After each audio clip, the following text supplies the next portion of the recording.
All right, hello everybody. Good morning. I'm really grateful to Janice and for the Vermont Family Network for inviting me to talk about what I at least think is a very interesting topic. And I certainly do encourage questions from everybody. And I'll probably end up taking most of these at the end unless I see that there's something that's unclear about my slides. Just a really brief background, just so you know who I am a little bit. I work at the University of Vermont and at Fletcher Allen. Work closely with Dr. Koutras, who I know is affiliated with this group here.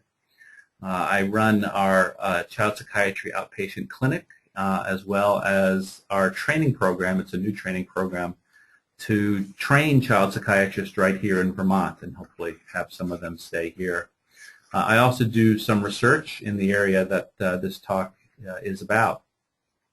And as Janice mentioned, one of the things that is part of my job actually is to run a blog that features topics related to child mental health.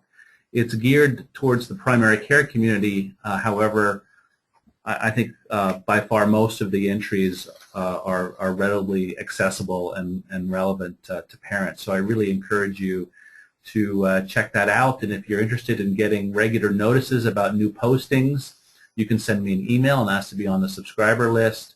Or an easier way is simply to like my site on Facebook, which is PDPsych, or be a follower on my Twitter account, which is also at PDPsych, and then you'll get regular notices about when there's a new posting.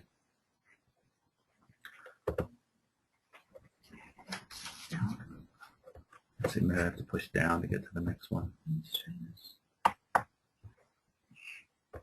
There we go. There we go. In terms of any potential conflicts of interest, I do want to say that I get absolutely no money at all from any pharmaceutical industry, so that means you have to trust every word that I'm going to tell you. I do, however, have a book on this exact topic called Child Temperament, New Thinking About the Boundary Between Traits and Illness. So the topic that I'm going to be reviewing today is covered in even more detail in that book. My research funding that I've received in the past has not come from pharmaceutical companies, but from the National Institutes of Mental Health.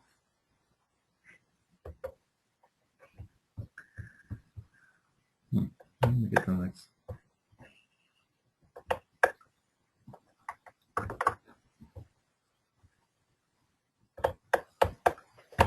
Okay. So what I'd like to do, I'm going to spend a little bit of time briefly reviewing the topic of temperament and personality as it relates to kids, outline a little bit about what we know when it comes to links between personality or temperament traits and a variety of different psychiatric conditions, and then sort of finish up with a, who cares? Why does this matter? Why is this a topic that is relevant to parents and to people out on the front lines of the clinics?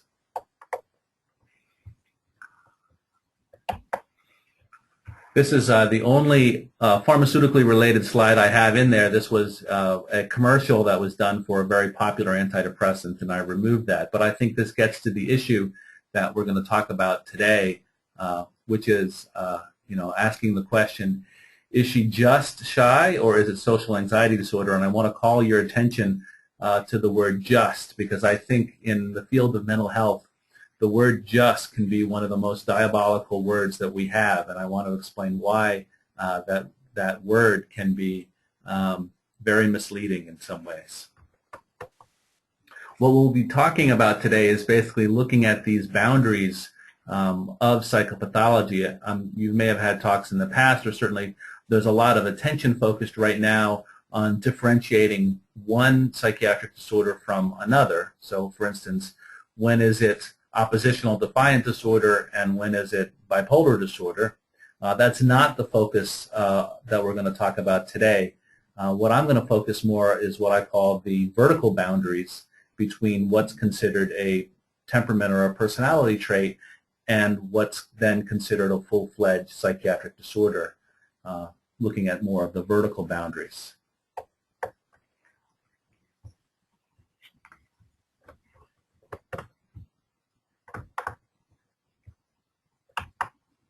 All right, so let me start with a clinical scenario. Sorry we're having a little trouble with advancing. This really doesn't work to push those? Or just, okay, that's all right. So this is a scenario that plays out in our clinic all the time. In fact, maybe playing out as we speak over at Fletcher Allen. So a parent brings in a 7-year-old boy to a child psychiatrist, and her primary question is, does my child have ADHD, focus on the word have, or is it just his personality, again, focusing on the word just. So the questions that I want to raise that are, related to today is, can a child's temperament or personality be related to different mental health diagnoses? How does someone draw the line between what's considered normal or typical personality or temperament traits and a psychiatric condition? And what are the assumptions and implications of the words just and have when it comes to this clinical question? All right, so let's start with exactly what is temperament. The fact that this word has been around and people have talked about temperament for thousands of years, we still don't have a completely agreed upon definition. But I think one thing that makes sense to me is a definition that was proposed by Nig that describes temperament as basically our basic behavioral response styles or our dispositional traits. So in other words, another way of saying that is it may be considered to be sort of the raw materials of our personality. The traits that separate one child from another.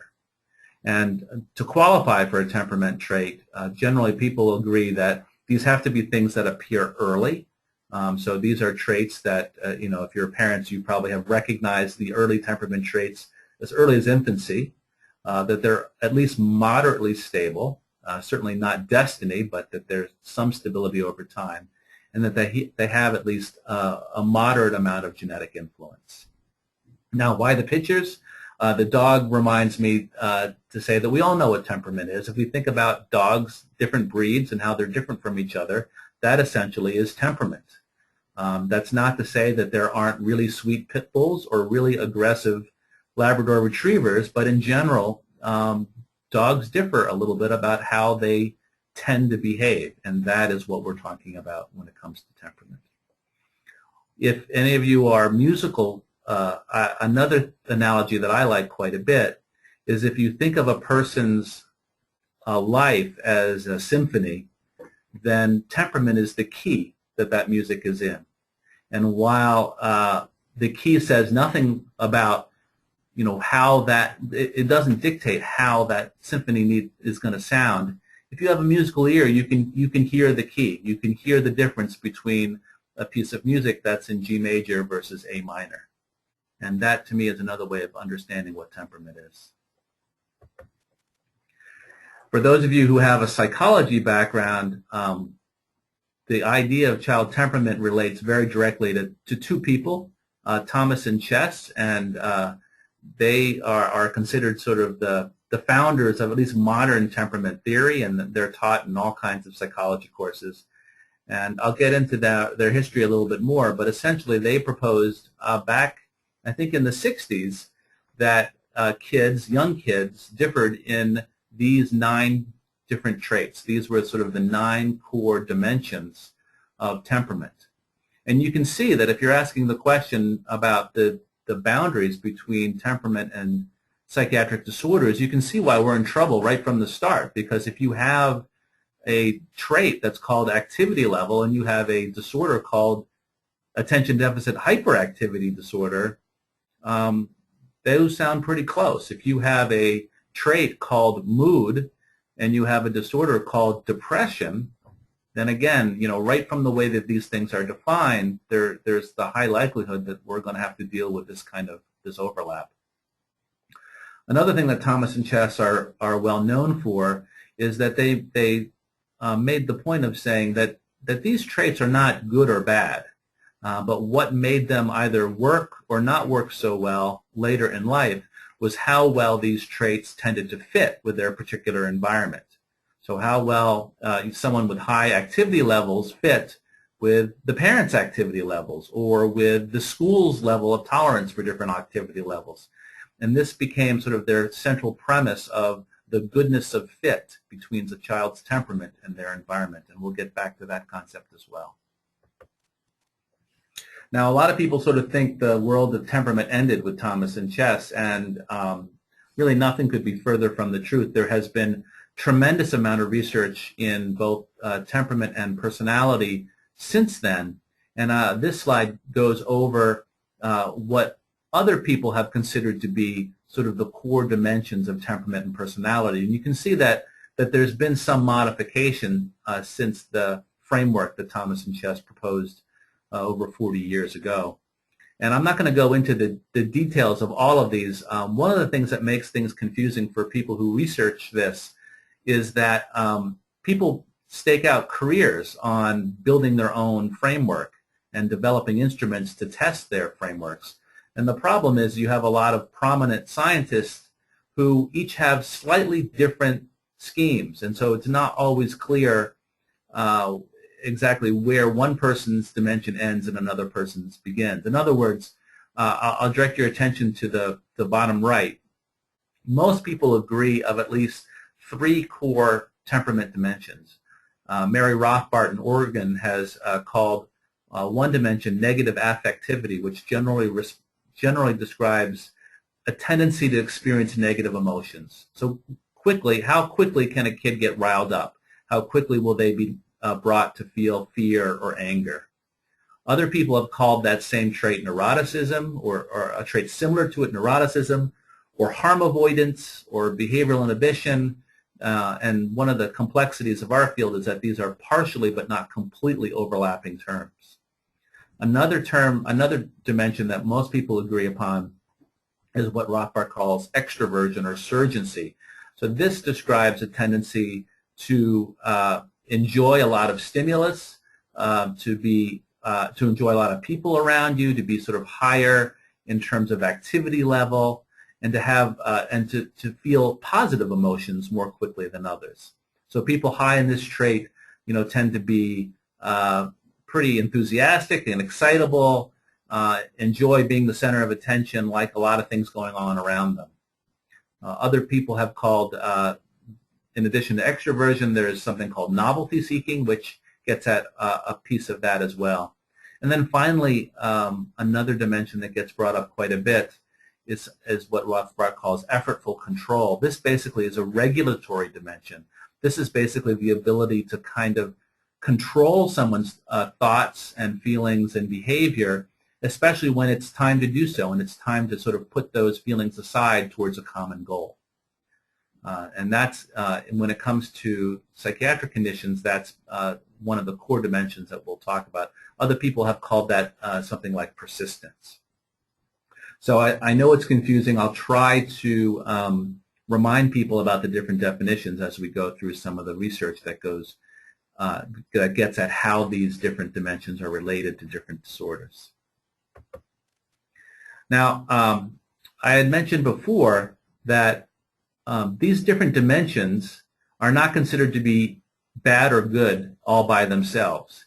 And in fact, most people would agree that within these major dimensions, there are aspects of them that most people in society would consider to be generally positive, and other aspects that are generally considered to be more negative. So people who are very high in novelty seeking certainly can have a sense of adventure. They can be very spontaneous, but on the other hand, sometimes they can be prone to losing their cool a little bit, or they may not be the most punctual or responsible person in the world.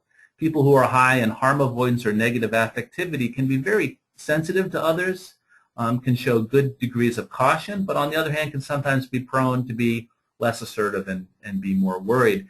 And we have to remember that for most of us, and maybe we should exclude the present company, these things bundle together. And it's one of the things that I think is interesting is very often when we're trying to describe the ideal whatever, the ideal spouse, the ideal partner, the ideal child, we often put a yet or a but in these descriptions that go right through these temperamental constructs. So we say, oh yes, I'm really looking for somebody who is really spontaneous yet really, really responsible. Well, that's a hard combination to find sometimes, and we have to remember that sometimes when we take the good aspects of temperament, we have to be able to work with the more negative ones as well. Now, to make things even more confusing, temperament can be described either as a dimension, so something like novelty seeking, where you get a score and you have a little bit or a little bit more, or as a type. So a type means that there are particular groups of kids who tend to have a particular constellation of temperament traits. And what I mean by that, this is a study we published a few years back, which we used some statistical analyses to look at how different temperament traits actually fit together in the real world. And what we found was that in our sample, that there looked like there were three groups. There was a group we called the steady group, who generally had low levels of novelty seeking, high levels of P or persistence, and kind of average levels of the other two. There was a group we called the disconnected or the disengaged, who tended to have very high levels of novelty seeking and harm avoidance, and had very low levels of reward dependence, which is a dimension that has some aspects of how social somebody is, how much they seek out the comfort of others when they're upset versus wanting to be left alone. So probably within these different dimensions, these traits fit together in maybe a limited number of ways, although certainly you always will encounter people who buck the trends. But there may be these different groups of kids, and it may be more useful, in some cases at least, to talk about temperament types rather than particular dimensions in isolation. Okay, real quickly about how the idea of temperament and psychopathology has fit together over the years. I'm certainly not an expert in Freudian thought, but I would say that back in the day when sort of Freud was here and his thinking sort of dominated the field of psychiatry, it's worth pointing out that he basically saw that the same things, the same factors that were involved in forming personality traits were one and the same with the factors that led to psychiatric symptoms. So he very much had a fairly unified view of the links between traits and psychopathology or psychiatric disorders. And then sort of in the mid-1900s, these two worlds really separated, and a lot of psychology departments tended to study traits and personality, not thinking about psychiatric disorders. In the field of psychiatry, on the other hand, started to ignore more personality or temperament theory, and so they started to diverge. Then in the 60s and 70s, Thomas and Chess came on the scene, and they really brought the idea of temperament and how it might be related to overall adaptation and different psychiatric disorders back into the forefront. And their views, even though now we wouldn't consider them to be that controversial, were actually considered to be fairly controversial at the time, but that gets us off into a little bit of a different story.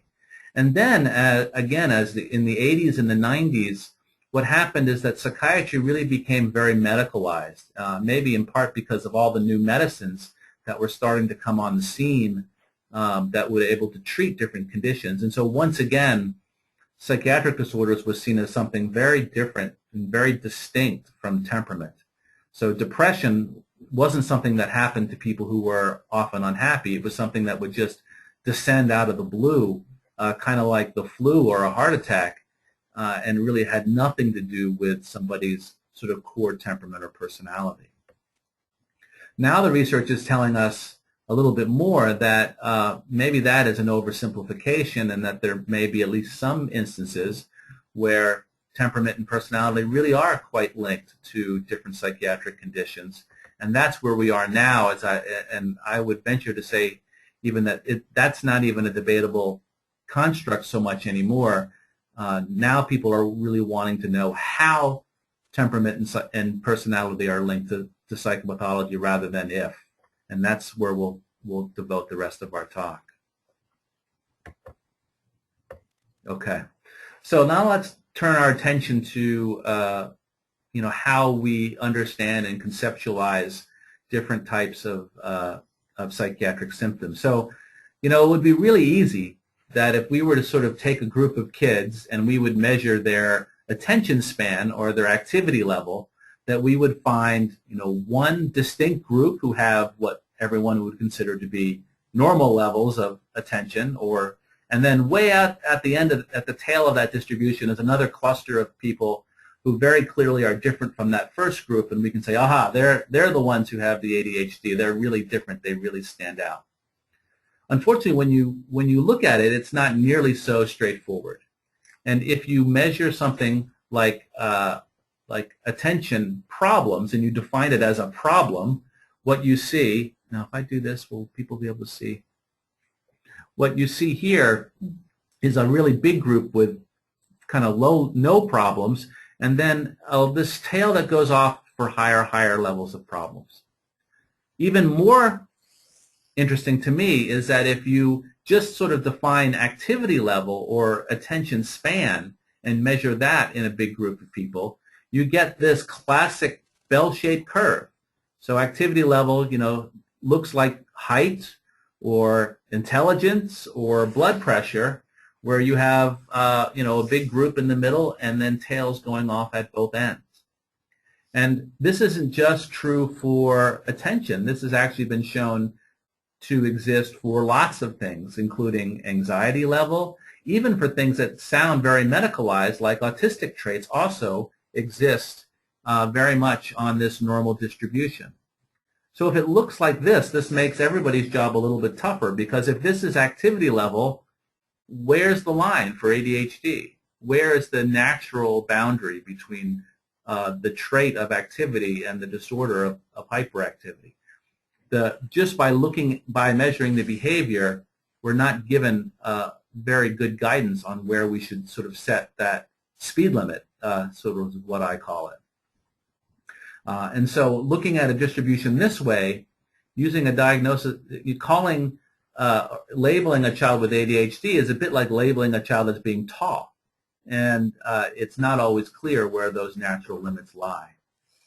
So to get at that, we use in our clinic a lot of instruments that don't examine symptoms as either being present or not present, but looks at them quantitatively. So this is from an instrument called the Child Behavior Checklist with a made-up patient. And what you can see is, and what each of these bars is showing is what one informant, say a mom rating a child, or a father rating a child, or a teacher rating a child, what they're saying about the levels of those different problems.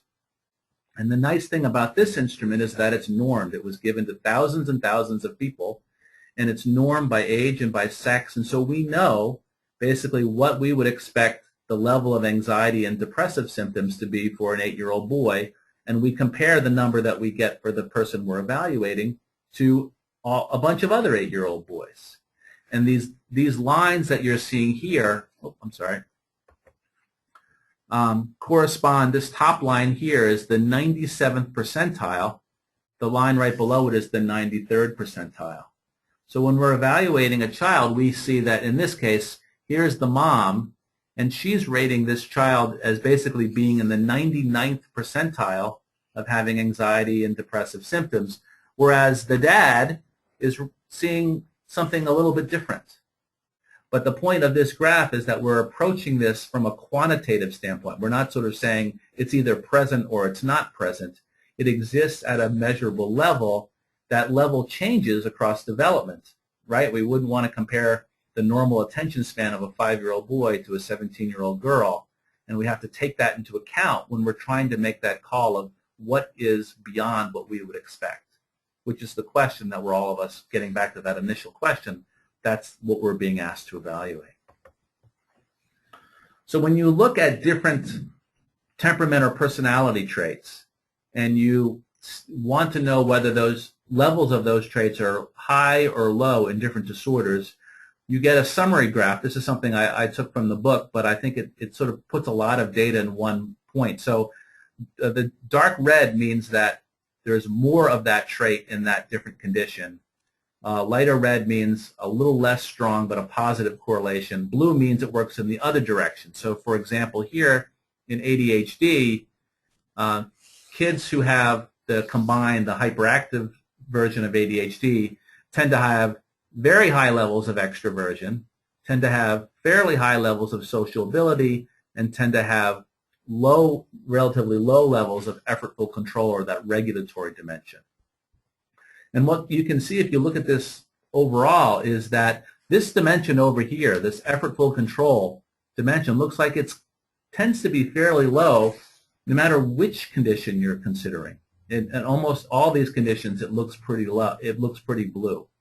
Whereas for other dimensions, it can change. So for extroversion tends to be pretty high when it comes to hyperactive ADHD. It tends to be quite low when it comes to depression or in autistic spectrum disorders.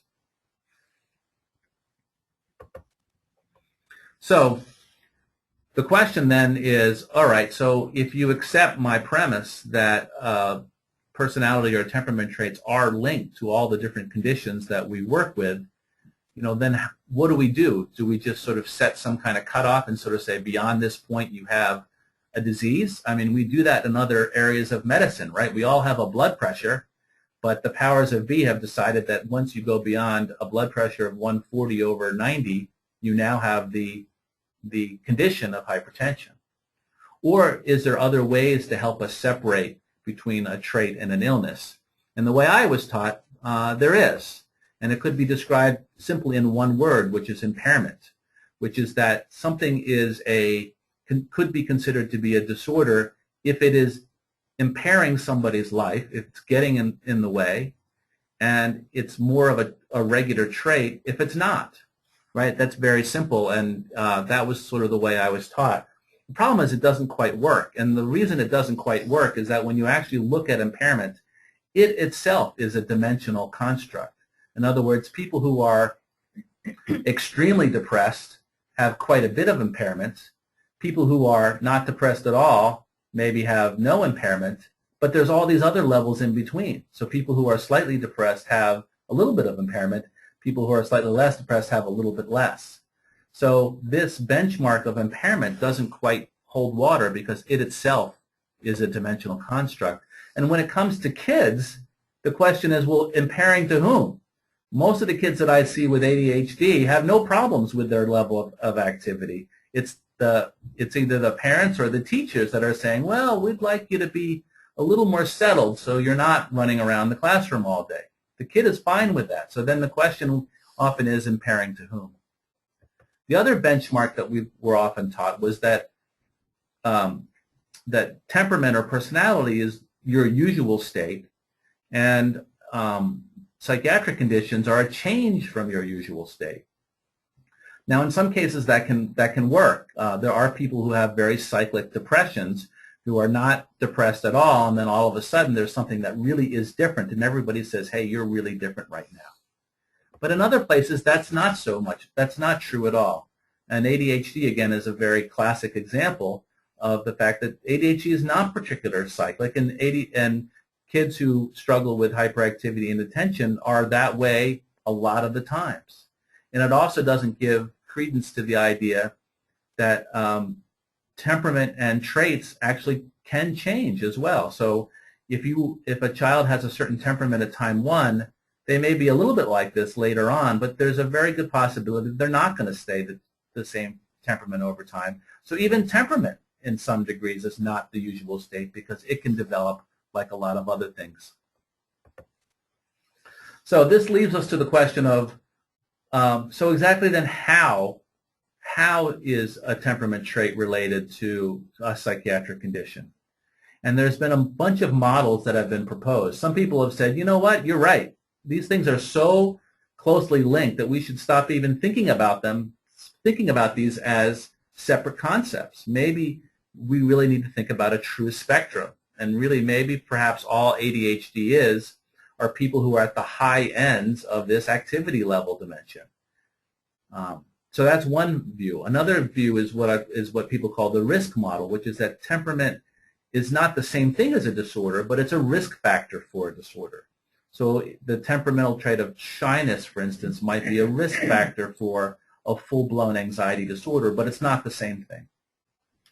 Another model is sort of a hybrid of these, which sort of says, well, maybe temperament and psychiatric disorders start out at the same place, perhaps with regard to sort of genetic liabilities, but then they branch off. And so by the time that you are actually looking at something later in life, they actually are different.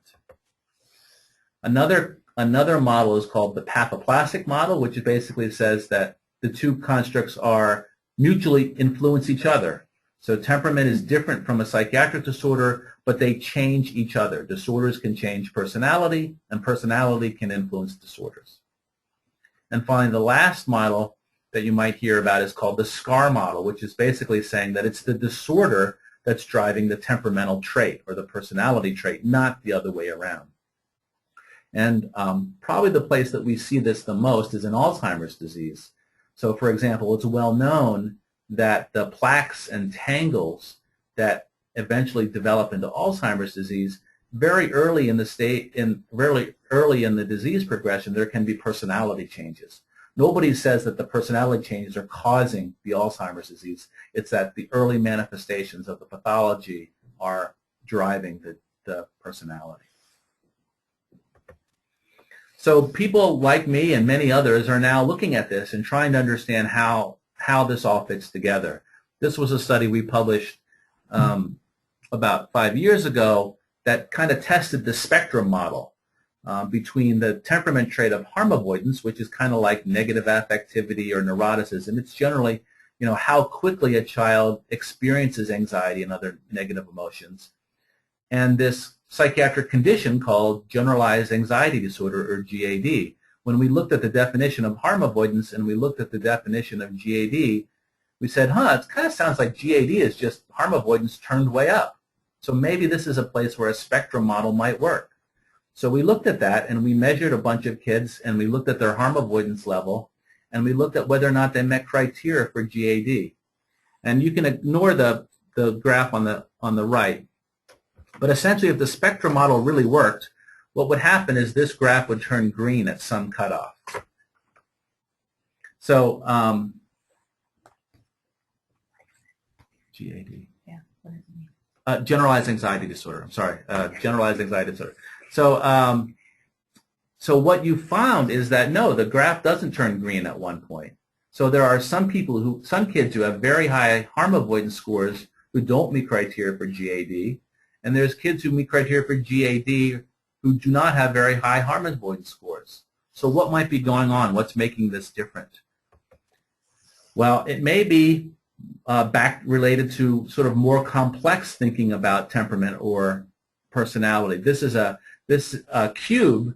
I know it's a kind of a confusing graph, but basically what this scholar, CLONINGERR, has said is that maybe the best way to understand psychiatric conditions is to sort of look at multiple dimensions at once, and that a psychiatric disorder really is sort of a sphere or a point in a three-dimensional space where those dimensions are the different personality disorders. So in other words, maybe looking down below, maybe depression, you can't sort of say depression is just low levels of one trait, but maybe it's a combination of low novelty seeking, high negative emotionality, and low effortful control. Whereas hyperactive ADHD may be high novelty seeking and low effortful control. So looking at particular temperament profiles rather than trying to summarize an entire disorder by looking at one single temperament dimension. Now, one of the complexities about this is that the language that is used to describe a temperament trait and what's used to describe a psychiatric disorder are very similar. So in other words, the JTCI stands for the Junior Temperament and Character Inventory. And there's an item on that scale that asks a parent, does your child lose their temper more easily than others? If you say true to that statement, you get a point for the trait of novelty seeking. Yet interestingly, DSM, for the criteria for something called oppositional defiant disorder, has an item called often loses temper. So the very same language that's being used to describe personality traits is the same language that's being used for criteria for psychiatric disorders. And that makes things very difficult because the question is, to what degree are these constructs different above and beyond the fact that we're describing them using the same language? And you can see some other examples of that in this slide. So what do we know so far? One is that nearly all the types of psychopathology exist dimensionally, despite the fact that our nomenclature sort of pushes us to call it yes or no. Psychopathology and temperament show an awful lot of overlap, at least on a surface level, or what we would call a phenotypic basis. But a simple one-to-one correspondence, in other words, saying one trait, high levels of one trait equal one disorder, is probably an oversimplification and is inadequate to explain this association.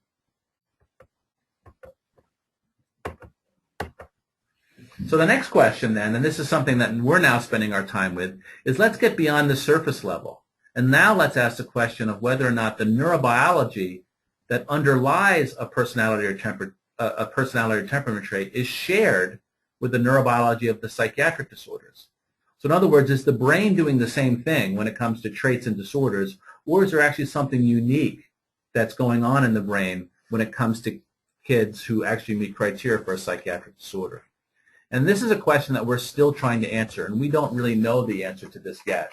There's some indication that at least some of the neurobiology is the same. And here is a complicated slide, but I basically want to draw your attention. This was a brain scan slide that looked at trying to understand is what is neuroticism, or in this case it was harm avoidance. What is this trait of being anxious in the brain? What is reflected in the brain when it comes to people with high levels of harm avoidance? And basically, a lot of it had to do with how much two different areas of the brain were talking to each other. This area in yellow, which is the amygdala, and this area in blue and red, which is called the anterior cingulate gyrus. And the more that these two brain regions were talking to each other, were functionally connected, the less anxious somebody was. Now, why is this relevant for our discussion? Well, because that same region, especially that region in yellow called the amygdala, is the very same region that has been implicated in a whole bunch of different psychiatric conditions, especially when it comes to anxiety disorders and depressive disorders. So it looks like, at least to some degree, the same brain regions are involved in underlying traits and underlying disorders. Another way to get at this question is to look at genes. Again, you don't really need to follow what this graph looks like, but basically with twin studies, you can ask the question about whether or not the genes that load on to a particular trait are the same genes that load on to a particular disorder, and how much overlap there is. And when people have started to try to do this, what they've found is that maybe anywhere between 1/3 to 2/3 of the genes that seem to be important for determining a particular trait are the very same genes that seem to be important for determining a particular disorder. So it looks like when it comes to genetics that there is substantial overlap between things that are responsible or at least influencing traits and the things that are influencing disorders. When it comes to environmental conditions, it looks like there may be some stronger differences. And that's kind of where we are right now, and people are still studying this. So I'd like to sort of end with this part of the talk by just basically saying that we've got a lot of labels out there, but the point I'd like to remind people, and I remind our students and residents about this all the time, is that even though we have all these all these labels out there of temperament, personality, axis 1 disorders, personality disorders, organic conditions, we have to remember that it's still the one brain, and all of this has to be translated into the same brain. We don't have separate parts of the brain that are responsible for traits and psychiatric disorders. Okay, so finishing up, I hope that this was interesting for people, but you might ask the question, well, this is great.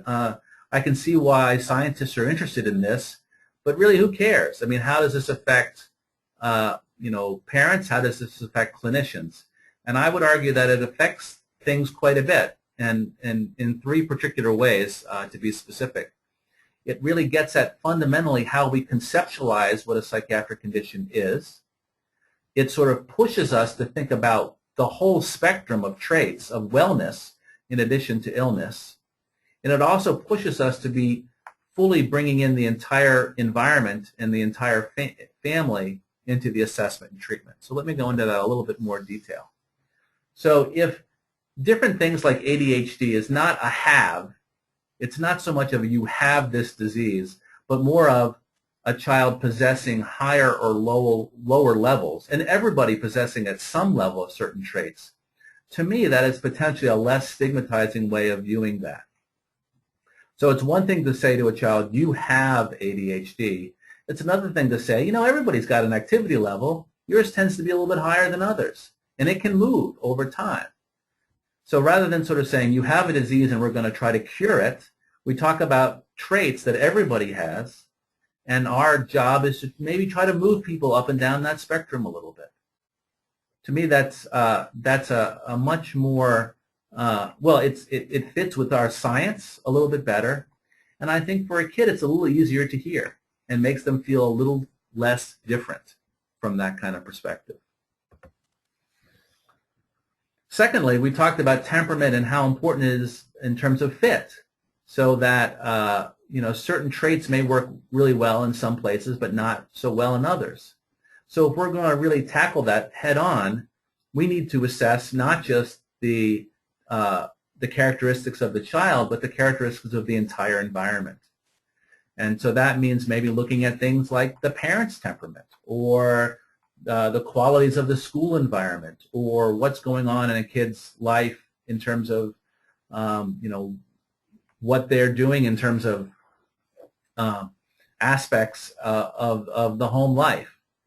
And that's not meant to blame anybody, but to sort of say, look, you know, certain temperamental traits are going to work better in some conditions rather than others, and let's try to figure out a way that maximizes the temperament that you got. I mean, there's a term in sports that we use called coaching up and coaching around, and I think very much clinicians are doing the same thing. So when you see a mismatch between a child and an environment, you can do one of two things. You can change the environment to fit the kid, or you can change the kid to fit the environment.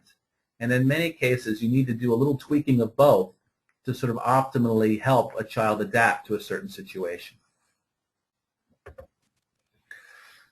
We actually did a study a few years ago that looked at this whole question of goodness of fit, and we found instances where it really did seem to matter. So what this graph is showing is we were looking at the connection between the trait of novelty seeking, or NS, and the level of attention problems as measured by an attention problem scale.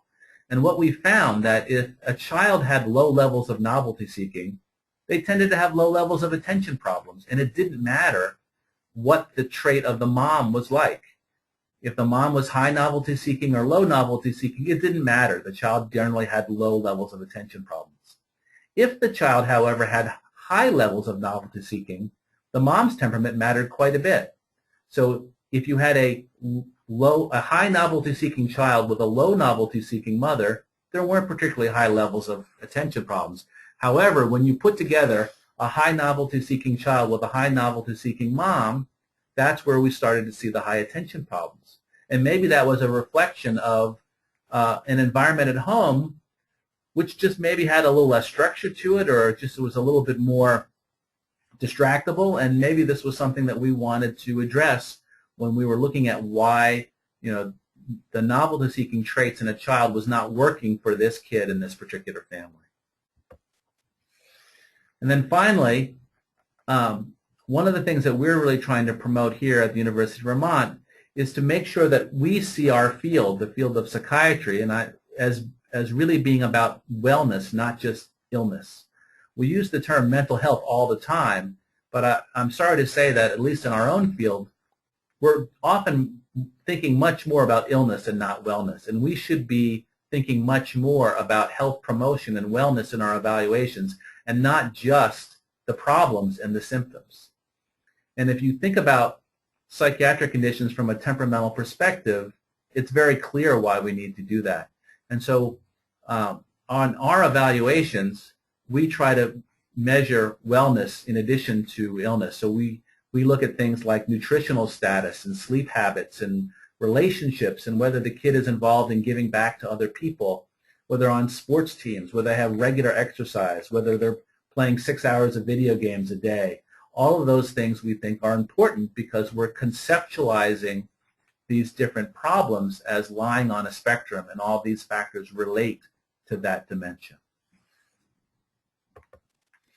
So here's my last slide, and then I'm happy to open things up to questions. But I think the final conclusions here is that we have very strong evidence right now that personality and temperament dimensions are very strongly involved in almost every type of psychiatric symptoms that we see. We still don't quite understand exactly how these things are associated, and it may be that the relations are different between different combinations of traits in illness. But right now that's something we are still trying to work out, and we still don't know the degree to which the underlying neurobiology is completely shared or partially shared. Very likely it looks as though that there are a lot of shared neurobiological factors between traits and illness, but that's not to say that we aren't going to find certain things that are unique, that are special just to psychiatric illness. We just haven't really looked that way enough.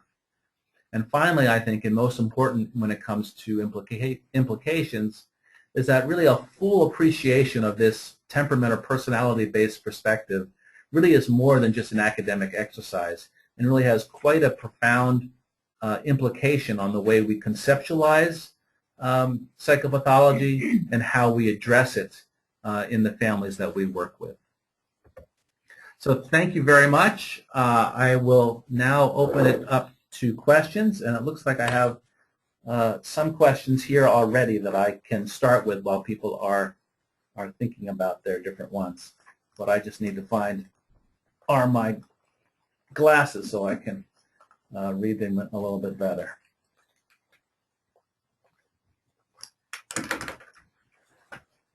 I find them here. Kind of buried. Okay, maybe I'll try to go with that. All right. So this is a question I get all the time. Do you think kids in the U.S. are being overdiagnosed or developing psychiatric disorders? So overdiagnosed or underdiagnosed? I very definitively say that the answer to this question is yes. And by that I mean that I think both things happen. And there's evidence to support this, that there's really overwhelming evidence that we are not going that many kids remain underdiagnosed, and that really right now I think 1 in 5 of kids who meets criteria with a psychiatric condition is actually recognized as such. On the other hand, there also is some evidence that it's working the other way, and that sometimes we are calling things as psychiatric disorders which may not meet full criteria.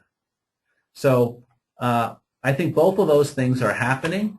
One thing I do like to point out is that people say, this is just ridiculous now that so many kids actually meet criteria for a psychiatric disorder.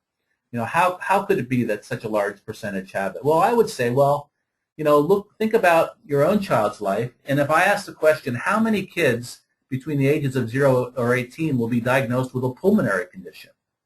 The rate would probably be pretty high, and yet nobody's saying, asthma's made up. Pneumonia is made up. So the brain is probably the most complex structure that this earth has ever seen. We should expect that once in a while things are not going to go quite right. That doesn't mean that somebody is stigmatized for life, but that they may need a little help at a certain point of time, just like when somebody gets an infection, they need to have treatment for a time. That's generally how I look at that. Okay. How do I feel about the influence of technology on developing brains? How does constant stimulation result in ADHD? So that's a question that comes up a lot, and that's one of the reasons why we want to know when we're doing an ADHD evaluation if the kid is spending basically all day playing with video games. Right now, I think that the data shows that there is a link. It's not the whole story, but there is some pretty good data showing that kids who watch excessive amounts of TV, so it's maybe 2 hours, I think is sometimes the cutoff that people use, tend to have higher levels of attention problems.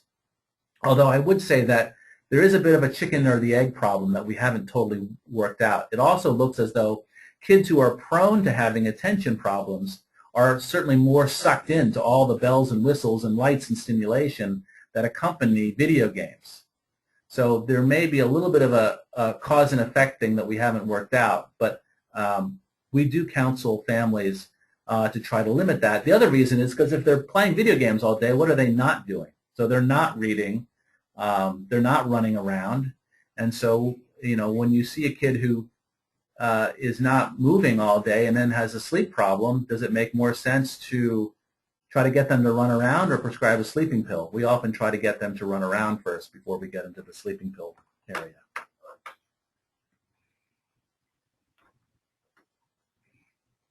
So, how do you deal with a family who disagrees with our diagnosis or recommendations? So I really welcome discussions about that. Doctors are all different, but I think most of us are aware that our field really has a long way to go in terms of making, really being able to definitively say that this exists or that exists. That I just encourage a discussion. If somebody wants to get a second opinion, I certainly don't take any offense to that. I'm fully aware that there can be cases where you can go to 5 different doctors and get 5 different answers. I think that speaks to the whole topic of today, which is that we don't have these clear benchmarks that tell us where disorder really begins, and so therefore you're being more subjective, and that's kind of the way our field is right now. It may change over time, but I think we need to accept that. Okay, let me just look. One question, do I feel like the norms are based on past models that are no longer truly accurate due to the changes in society as a whole? Do these norms need to shift? That's a great question. I would say that at least in the scales that we use, they actually get new norms about every decade. So we may not be keeping up on minute to minute, but I think at least some of the better instruments do try to capture this. And interestingly, when people have looked, there's this always this idea that kids are worse off than they were a generation ago. And when people have actually looked at the level of behavioral problems over a span of decades, you don't see that huge of a change. And Billy Joel once had a quote that the good old days weren't all that good and tomorrow's not as bad as it seems. And I think that may be true to some degree here, and that it's looking like, despite the way the media sometimes portrays things, that the kids are not doing as horribly as we may think. But thank you for that question.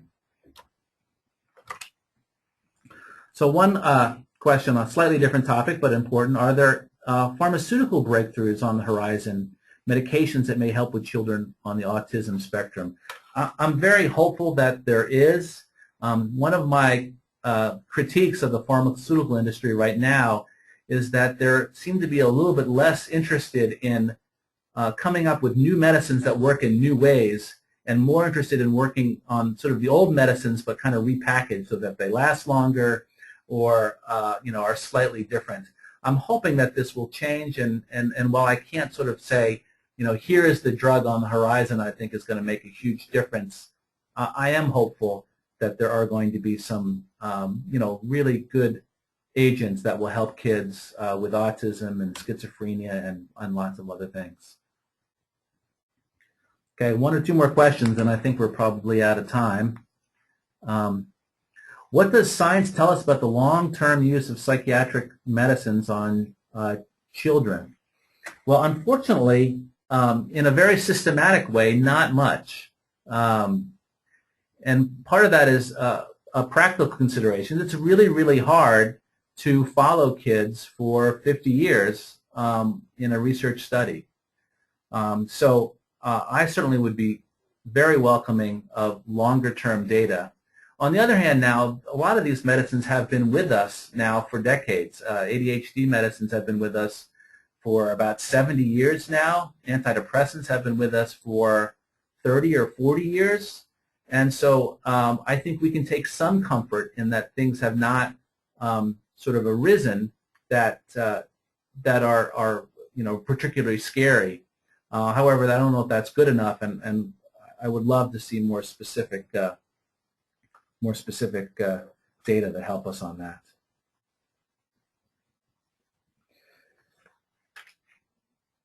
Okay, let me, we're just about out of time. Let me take one more question. So is what society calls attention problems really just a developing brain in a society with ever-increasing expectations? So I think that may be a portion of what people call attention problems. Although I wouldn't, I would say to completely chalk up attention problems as basically just a lag that the child is necessarily going to catch up to, or just a mismatch between the world today doesn't fully account for that. And that may be true for some kids to an extent, but I think when we are, using a diagnosis like ADHD, I think we really are talking about a child who is struggling, who needs some direct intervention, and who's having trouble doing the things that other kids, even though they may not like doing those things, seem to be able to get through to some degree. So I wouldn't want to completely chalk up something like ADHD to just sort of lags in development or a mismatch with the environment. Okay, well, I think we're about out of time, but I hope people have enjoyed the talk, and I really am grateful for the opportunity to be able to do this today. Thank you very much.